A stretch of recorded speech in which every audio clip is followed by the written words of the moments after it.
बड़ा एक्शन और इस पर लिया जाता है। आप सभी का फिलहाल शुक्रिया इस पर जुड़ने के लिए और जानकारी देने के लिए। आगे बढ़ेंगे और अब बात करेंगे महा तूफान की।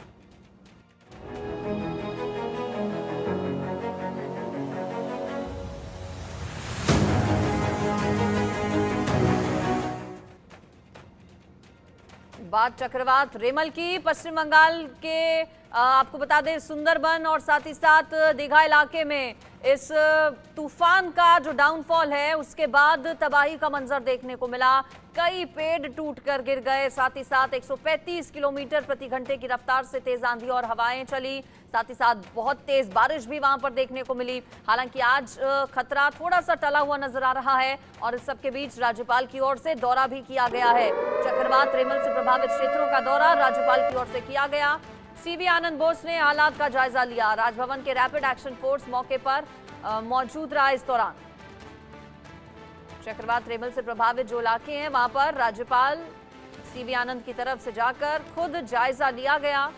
पश्चिम बंगाल के राज्यपाल जो चक्रवात रेमल प्रभावित इलाकों में पहुंचे, लोगों के साथ भी उन्होंने बातचीत की, लोगों का भी हालचाल जाना।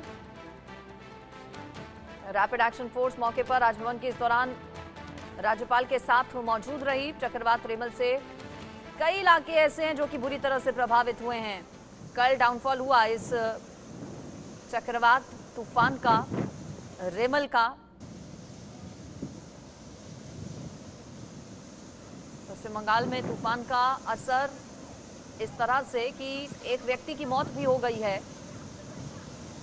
मुख्यमंत्री ममता बनर्जी पश्चिम बंगाल की ये कह रही हैं कि हालात पर नजर हम बनाए हुए हैं, ये तूफान भी चला जाएगा, उन्होंने कहा। साथ ही साथ प्रधानमंत्री नरेंद्र मोदी की ओर से भी कल हाई लेवल मीटिंग इस पर की गई थी और राज्यपाल पश्चिम बंगाल के वो भी आज जो प्रभावित इलाके हैं वहां पर दौरा करने के लिए पहुंचे।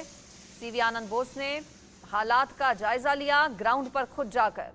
6 अलग अलग तस्वीरें आपको दिखा रहे हैं। रेमल तूफान आया, किस तरह से तबाही साथ लाया। समंदर में जो लहरें हैं वो बहुत ज्यादा तेज हो गई थी कल जब इस तूफान ने दस्तक दी। तेज हवाओं के साथ जबरदस्त बारिश हुई, आंधी इतनी तेज थी, हवा इतनी तेज थी कि कई पेड़ टूटकर गिर गए। समंदर के आसपास के पूरे इलाके में अलर्ट जारी किया गया है। लोगों से कहा गया है कि समुद्र के आसपास ना जाएं। लोगों से अपील लगातार ये की जा रही है।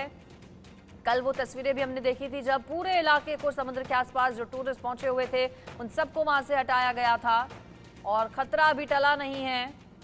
अलर्ट पर रहने के लिए कहा गया है। लोगों की सुरक्षा के लिए, मदद के लिए एसडीआरएफ और एनडीआरएफ की टीमें ग्राउंड पर मौजूद हैं, तैनात की गई हैं। एनडीआरएफ की तैनाती है। इसके अलावा जो निचले इलाके हैं समुद्र के आसपास के, वहां पर जो लोग रह रहे थे उन्हें पहले ही शिफ्ट किया जा चुका था। करीब 1 लाख लोगों को शिफ्ट किया गया था रेमल तूफान की दस्तक को देखते हुए।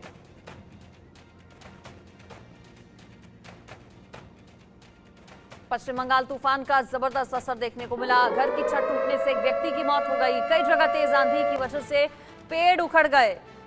लोगों का जनजीवन रेमल ने अस्त व्यस्त कर दिया। हालांकि कल के मुकाबले आज परिस्थितियां बेहतर हैं, लेकिन आज को लेकर भी अलर्ट है। पश्चिम बंगाल में रेमल तूफान की दस्तक हो चुकी है।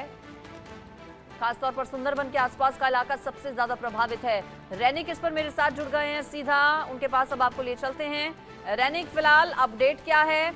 असर कितना अभी आज नजर आ रहा है? सुबह की तस्वीरें हमने देखी थी आपके जरिए, सामान्य लग रहा था सब कुछ। अभी खतरा टल गया है या फिर अलर्ट रहना है लोगों को वहां? एकदम नहीं, खतरा अभी तक नहीं टला है। जैसे कि आईएमडी की तरफ से कहा जा रहा है आज दिन भर ये रेमल का जो आफ्टर इफेक्ट चलता रहेगा, क्योंकि रेमल का जो रेडियस था, ये साइक्लोन का जो रेडियस था वो करीब 400 किलोमीटर तक फैला हुआ है और रेमल का जो वो आज शाम तक दिखने को मिलेगा। और जैसे कि कोलकाता और साउथ चौबीस परगना में सबसे ज्यादा इम्पैक्ट पड़ा है ये रेमल का, और जैसे कि खबर आ रहा है कि ये रेमल का इफेक्ट में 2 मौत हो चुका है अभी तक। जैसे कि गवर्नमेंट की तरफ से कंफर्म किया जा रहा है कि कोलकाता में दीवार टूटने की वजह से एक आदमी का मौत हो चुका है और उसके साथ साथ ही मौसुनी आइलैंड, साउथ चौबीस परगना का जो मौसुनी आइलैंड, उस मौसुनी आइलैंड में भी पेड़ टूटने की वजह से एक महिला का मौत हो चुका है, ऐसा गवर्नमेंट की तरफ से कंफर्म किया जा रहा है। और उसके साथ साथ ही गवर्नमेंट ये भी देख रहा है कि जिस जगह में सबसे ज्यादा इम्पैक्ट पड़ा है उस जगह में जल्द से जल्द रिस्टोरेशन किया जाए। कोलकाता में अभी भी वाटर लॉगिंग है।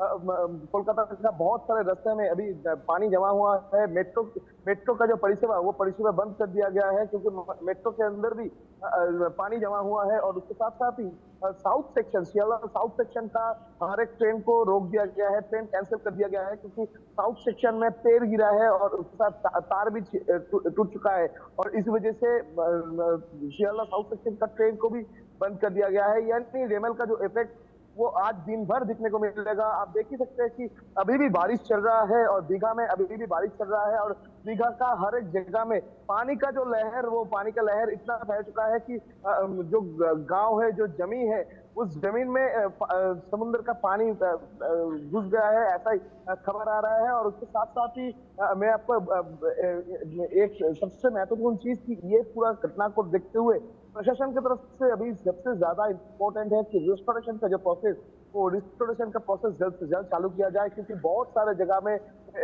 देशों के ऊपर पेड़ गिरने का खबर आ रहा है। अभी तक लगभग जो पेड़ गिरा है वो पेड़ को हटाने का कोशिश किया जा रहा है। जो रोड ब्लॉकेज है वो रोड को भी सही करने का कोशिश किया जा रहा है। और जो रेल मेट्रो का जो परिसेवा, वो परिसेवा को जी। भी चालू करने का कोशिश प्रशासन की तरफ से किया जा रहा है।